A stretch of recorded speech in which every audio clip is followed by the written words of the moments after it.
رضوان صاحب بہت شکریہ ہمیں شو میں جوائن کرنے کے لیے. Thank you. اچھا سب سے پہلے تو ابھی آپ کو کیا لگتا ہے کیا مین وجوہات، تو ہم نے بھی کچھ ڈسکس کیے ہیں کہ پاکستان چھوڑنے کی یہ وجوہات ہیں، بڑے لمبے عرصے سے آپ اس فیلڈ میں ہیں، باہر آپ کا ایک بہت بڑا نام ہے، اتنے انٹرنیشنل سیٹ اپس آپ چلا رہے ہیں، پاکستان میں بھی موجود ہیں. جب لوگ آپ کے پاس آتے ہیں تو کیا سوچ کے آتے ہیں، کیا وہ آپ سے ڈسکس کرتے ہیں، کیوں وہ باہر جانا چاہتے ہیں؟ دیکھیں جیسے تو پہلے آپ نے بیان کیا پچھلے 2 سال سے تو اوبیسلی پورا پاکستان ہی چاہ رہا ہے کہ اس وقت موسٹلی 90% جو یوتھ ہے آپ کی وہ چاہ رہی ہے کہ یہاں سے نکلیں اور نکل کے کوئی نئے مواقع تلاش کریں، کیونکہ یہاں پہ جو چیزیں ہیں ایک تو بزنس کم ہو رہے ہیں لوگ اور مواقع کم ہوتے جا رہے ہیں. دوسرا دیکھیں ان کے پاس اسکل بھی اتنی نہیں ہے انفارچونیٹلی. جو یہاں سے جتنے بھی لوگ جاتے ہیں، جو اسٹوڈنٹس جاتے ہیں وہ تو پھر بھی کچھ نہ کچھ کر لیتے ہیں، لیکن جو اسکل نہیں ہے جن کے پاس، جو سارا دن یہاں پہ انجوائے کرتے ہیں زندگی اور بعد میں باہر جاتے ہیں تو ان کو کام کرنا پڑتا ہے، تو ان کے لیے ایک ڈفرینٹ زندگی کا لیول ہوتا ہے. ایون یہاں پہ آپ برانچ مینیجر بھی ہیں تو کسی بینک میں، لیکن باہر جائیں گے تو آپ کو پیزا ڈلیوری کرنی پڑے گی. تو یہ کیونکہ ہمارے پاس اسکل نہیں ہوتی، ہم اس کے عادی نہیں ہوتے، تو پھر ہمیں سیکھنا پڑتا ہے. اگر یہی لوگ یہاں سے پائپ فٹر کا کورس کر کے جائیں، یہاں سے کوئی ڈفرینٹ قسم کی اسکل سیکھ کے جائیں، ایون کہ میں کہتا ہوں کٹنگ سیکھ کے جائیں، تو تب بھی ان کے لیے بڑے اچھے مواقع ہوں گے باہر.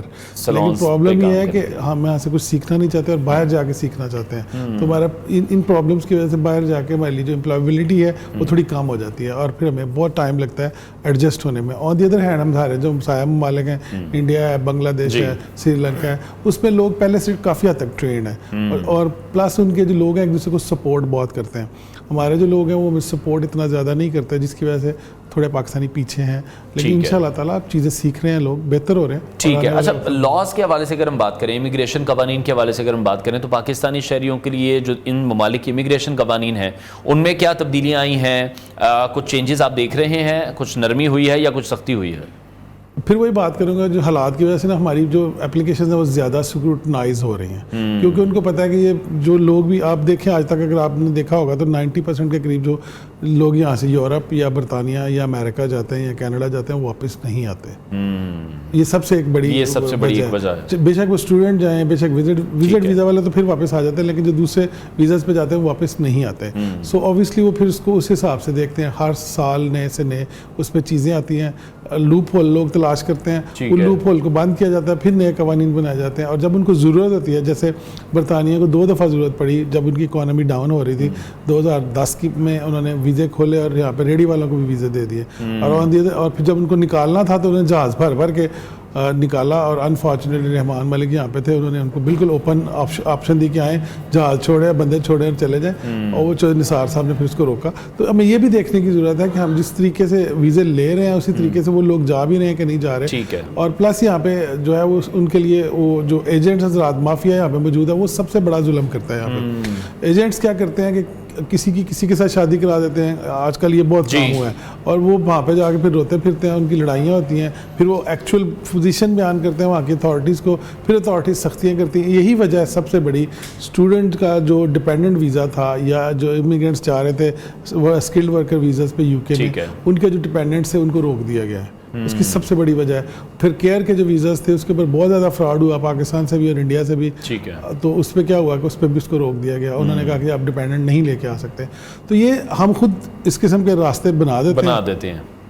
پھر اس پہ اتھارٹی سختی کرتی ہے. ٹھیک ہے. اچھا کون سے ایسے برطانیہ کی اسپیسیفکلی ہم بات کر رہے ہیں کہ کسی خاص شعبے کے لیے یا پیشے کے لیے امیگریشن کو اگر انہوں نے آسان بنا دیا ہو؟ 2 چیزیں ہیں جی. وہ کہتے ہیں کہ پوری دنیا کا ٹیلنٹ ان کے پاس ہے، اس کے لیے انہوں نے گلوبل ٹیلنٹ ویزا جو ہے وہ انٹروڈیوس کروایا ہے. اس میں آپ کے پروفیسرز ہیں، اس میں آپ کے ڈاکٹرز ہیں، انوویٹرز ہیں، مختلف قسم کے لوگ ہیں، آپ کے فنکار ہیں، جن لوگوں کو ایوارڈ ملتا ہے، جو لوگ کسی مطلب صلاحیت کے حامل ہیں، وہ چاہتے ہیں کہ یہ برطانیہ میں آئے. وہ ایسے لوگوں کو پسند کرتے ہیں تاکہ ان کا ملک، ان کی اکانومی پروگریس کرے. اور آن دی ادر ہینڈ انہوں نے ایک انوویٹر ویزا کہ آپ کے پاس کوئی ایسی اسکل ہے، آپ نے جیسے اوبر کی ایپ ہے، جیسے فوڈ پانڈا کی ایپ ہے، کوئی انوویشن لے کر ایسی کوئی انوویٹو آئیڈیا آپ کے پاس کسی بھی پروجیکٹ کے لیے، وہ مور دین ویلکم. ایون کہ 3 سال کے اندر وہ کہتے ہیں کہ ہم آپ کو نیشنلٹی بھی سیٹلمنٹ دیں گے اور اس کے بعد نیشنلٹی دے دیں گے. تو اور لیکن ہمارے کسی اگر اسلامک ملک میں انفارچونیٹلی آپ دیکھیں، نظر دوڑائیں تو 70 کے قریب ہوں گے غالباً، لیکن کسی میں بھی آپ کو یہ اپرچونیٹی نہیں ملتی ہے. ٹھیک ہے. اچھا پاکستانی ہمارے جو درخواست گزار ہیں، اب ان کی درخواستیں بہت زیادہ ڈیلے کا شکار ہو رہی ہیں یا بہت زیادہ ریجیکشن آ رہی ہے. وجوہات آپ نے بتائی ہیں, ان کو کم کرنے کے لیے اب ہم لوگوں کو کیا کرنا ہے؟ اپنی ایک جو امیج ہم نے خراب کر لی ہے اس کو ٹھیک کیسے کرنا ہے؟ کیونکہ خراب بھی ہم نے کی ہے اور اس کو صحیح بھی اب ہم نے خود کرنا ہے. دیکھیے دو چیزیں ہیں اس میں. ایک تو ہمارا جو فارن آفس ہے انفارچونیٹلی وہ پراپرلی کام نہیں کر رہا. I'm sorry to say, لیکن کیونکہ مجھے اس کے لاسز بھی ہو گئے ہیں سچ بات کرنے کے, لیکن بہرحال we have to say کیونکہ ان کو اگر پروٹوکول سے فرصت ملے تو یہ لوگوں سے بات کریں. امبیسیز یہاں پہ ایک سال اپوائنٹمنٹ نہیں دے رہی. یہاں پہ جو امبیسڈرز موجود ہیں, کتنی دفعہ فارن آفس نے ان کو بلا کے کہا کہ بھائی آپ یہ کیا کر رہے ہیں یہاں پہ, ہم آپ کے لوگوں کو بھی سال ویزا نہیں دیں گے پاکستان آنے کے لیے اگر آپ یہی رویہ رکھیں گے.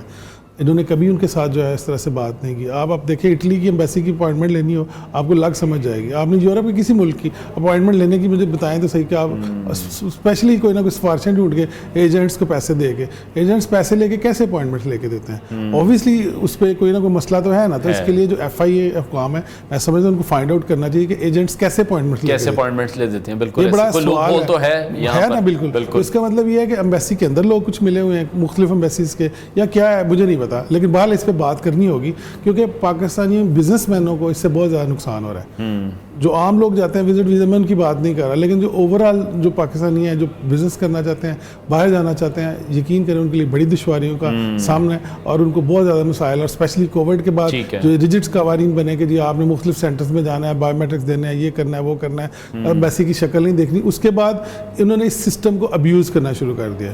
اپوائنٹمنٹس آن لائن اویلیبل ہونی چاہیے, جو مرضی لے لیں. بالکل ٹھیک ہے. اب برطانیہ کی اپوائنٹمنٹ آپ دیکھیے, آپ اگلے ہفتے کی بھی لے سکتے ہیں, آپ ایکسٹرا پے کر کے بھی لے سکتے ہیں. تو یہ دوسری ایمبیسیز کیوں نہیں یہ سسٹم بناتی؟ میکانزم نہیں بنا ہوا. امریکہ کی اپوائنٹمنٹ آپ کو لینے کے لیے سال کا ٹائم ہے, ویٹ کرنا پڑتا ہے. تو یہ obviously اس کے لیے ہمارے اندر خرابی ہیں. ہم جب تک ہمارا جو فارن آفس ہے بات نہیں کرے گا ان سے, ان کی کانفرنس کریں, ان کو بلائیں, انہیں بتائیں جی کیا مسائل ہیں, مسائل حل کریں.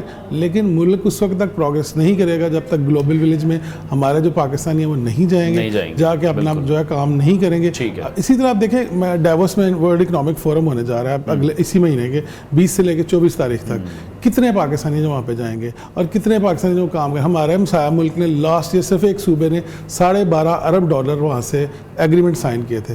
ہم 1250 کے بھی نہیں کر رہے, پاک روپیز کے بھی نہیں کر پائے. انفارچونیٹ سچویشن ہے. تو ہمارے فارن آفس کو اس پہ دیکھنا ہوگا کیونکہ جب تک وہ اس پہ نہیں دیکھیں گے, اپرچونیٹیز نہیں تلاش کریں گے, یہ برین ڈیٹ ہوتا رہے گا. ابھی بھی ہوگا, آج سے 10 سال تک ہوتا رہے گا, انلیس کہ آپ ایک پالیسی بنائیں اور اس کے لیے آپ ایکسپرٹ ڈھونڈیں باہر سے جو آ کے آپ پالیسی بنا. 70 سالوں سے ہم دیکھ رہے ہیں کہ یہ برین ڈرین چل رہا ہے. اس کی وجہ کہ ان لوگوں کو پتہ ہی نہیں ہے, ان کی سوچ ہی نہیں ہے. ان کو چاہیے کہ جو منسٹری آف فارن افیئرز ہے پلس جو اوورسیز منسٹری ہے اس کو جوائنٹ کریں گی اور اس کے درمیان سے کچھ چیزیں نکالیں. ٹھیک ہے. اچھا, سب سے بڑا ایشو جو آتا ہے وہ ہمارے اسٹوڈنٹس کو آتا ہے. UK جب وہ جا رہے ہیں, اگر کسی کا ایکسیپٹنس لیٹر کسی یونیورسٹی یا کالج کی طرف سے آ گیا ہے تو اس کو پھر کس ویزے کی طرف جانا ہے؟ اسٹینڈرڈ ویزا یا پرائورٹی ویزا؟ کیا اس میں ان کو کیا سلیکٹ کرنا چاہیے؟ دیکھیے ٹائم پہ اپلائی کریں. 2 ہی سیشن ہے, یا سپٹمبر کا سیشن یا فیبرری کا سیشن ہے. سپٹمبر کا جو سیشن, اس کے علاوہ بھی سیشن ہوتے ہیں لیکن یہ 2 میجر سیشن ہے. اور جو سپٹمبر کا سیشن ہے سب سے بڑا سیشن ہوتا ہے. پوری دنیا سے لوگ اسٹوڈنٹس جو آتے ہیں یونیورسٹیز اوپن کرتی ہیں. تو اگر آپ نے سپٹمبر کے سیشن میں جانا ہے تو آپ مئی جون سے سٹارٹ کریں. آئلٹس سے پہلے کر کے رکھیں, مئی جون سے اس کو سٹارٹ کریں, اسٹیٹمنٹ چیزیں ریڈی رکھیں اور جون جولائی میں جا کے ویزا اپلائی کر دیں تاکہ آپ کو ٹائم پہ ویزا ملے. ادروائز پھر آپ کو پریورٹی ویزا اپلائی کرنا پڑے گا, ادروائز پھر چھٹیاں ہو جائیں گی, یونیورسٹی صحیح طرح جو ہے اس پہ وہ نہیں کرے گی آپ سے, وہ کام ٹھیک طریقے سے نہیں ہوگا, آپ کے ڈاکومنٹ صحیح نہیں ہوں گے, تو آپ کو پریورٹی پے کرنے کی ضرورت ہی کیا ہے؟ آپ نارمل ٹائم پہ اپلائی کریں. ٹھیک ہے. اچھا, غیر قانونی قیام یہ سب سے بڑا مسئلہ ہم وہاں پر دیکھتے ہیں جس کی وجہ سے ہماری جو ریپوٹیشن ہے وہ بہت زیادہ خراب ہو چکی ہے. تو پھر وکلا وہاں پر کس طرح سے کردار ادا کر رہے ہیں؟ اوبیسلی غیر قانونی طور پہ قیام تو ہوگا کیونکہ جب لوگ یہاں سے جائیں گے اتنی بڑی مقدار میں پیسے خرچ کریں گے تو کہیں گے یہاں پہ کچھ ٹائم لگائیں, اور ٹائم لگا کے میں سب سے پہلے گزارش کروں گا جو اسٹوڈنٹس یہاں پہ جاتے ہیں ان سے کہ آپ جب یہاں سے جاتے ہیں تو آپ ڈگری پہ فوکس کریں. وہ کیا کرتے ہیں, وہ جاب پہ فوکس کرتے ہیں, ڈگری پہ فوکس نہیں کرتے. اور جب ڈگری پہ فوکس نہیں کرتے تو پاکستان میں موجود کچھ لوگ ہیں ان کو کہتے ہیں ہماری اسائنمنٹس تیار کر دیں, اور جب اسائنمنٹس بناتے ہیں وہ پکڑی جاتی ہے کیونکہ ہر ایک کی سیم اسائنمنٹ ہوتی ہے. جی, یونیورسٹیز کے پاس میکینزم ہے, وہ پکڑ لیتے ہیں.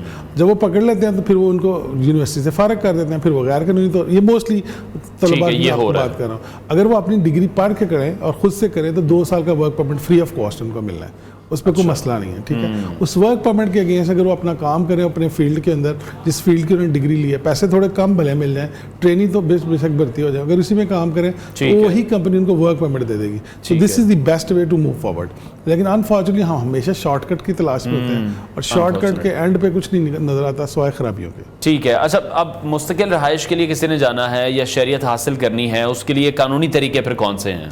بہت سارے ہیں جی. دیکھیں اسکل ورکر ویزا ہے, 5 ایئرس کا ویزا ہے, ٹھیک ہے, وہ آپ کو آپ لیتے ہیں یہاں سے چلے جاتے ہیں, اور آپ کو 5 سال کے بعد میں انوویٹر ویزا کی میں نے بات کی, 3 سال کے بعد اس کے آپ سیٹلمنٹ ہو سکتی ہے. اس کے بعد گلوبل ٹیلنٹ ویزا 3 سے 5 سال, اس کی بھی اسی طرح سے ہے. اس کے بعد اگر شادی کر کے جاتے ہیں تو اوبیسلی فرسٹ یا 5 ایئرس کے اندر اندر آپ کو سیٹلمنٹ ہو جاتی ہے. اللہ نہ اگر کسی وجہ سے کوئی ڈومیسٹک وائلنس ہے, خرابی ہوتی ہے, تو آپ کو اسٹیٹ اوے بھی سیٹلمنٹ وہ دی جاتی ہے, کیونکہ انسانی حقوق کا خیال رکھا جا سکتا ہے. اور اس کے بعد اسٹوڈنٹ ویزا میں پہلے آپ کو بتایا کہ آپ جائیں, اگر پوسٹ گریجویٹ پہ جاتے ہیں 1 سال کے بعد آپ کمپلیٹ کریں ڈگری, 2 سال کا ورک پرمٹ آپ کو free of cost government of برطانیہ دے گی. اس کے بعد ودن 5 ایئرز آپ نیا اسکل ورکر ویزا لے کے اس روٹ پہ بھی جا سکتے ہیں. ٹھیک ہے, بہت شکریہ امیگریشن وکیل رضوان سلیریہ صاحب ہمارے ساتھ ان کانورسیشن.